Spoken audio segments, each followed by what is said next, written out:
If we just go back to the beginning of the pandemic, we had aviation completely destroyed from COVID and from everything that then followed in those lengthy and repetitive lockdowns.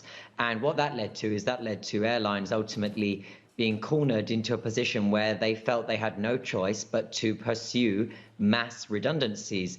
Airlines like British Airways, the flag carrier of the UK, removed a third of their workforce, 13,000 staff members.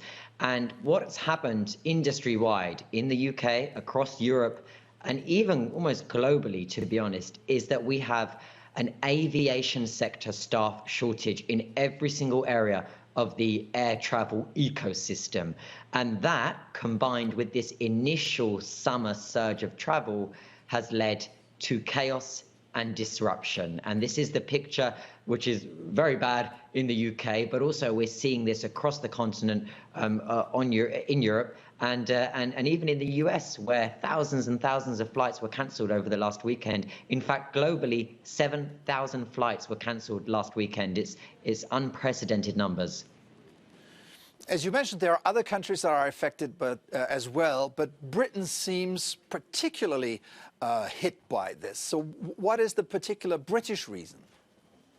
Well, interestingly, I mean, if we look at the UK specifically and why it's suffering worse than its neighbours, and it's true that it is for a variety of reasons that again link back to the beginning of the pandemic and how aviation was ultimately mishandled by the government here.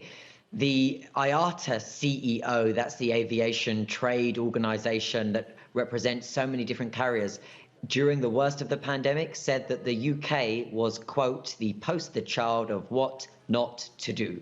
And that really is because of the erratic decision making and the lack of support that really cornered aviation into having it sink so low, lead to all those redundancies, and now be left in a far worse position than so many other countries in terms of trying to build back. And what they've done is the airlines have sold a summer season as if it's a normal year, and people are arriving to the airports as if it's a normal year, but their staffing levels are anything but normal.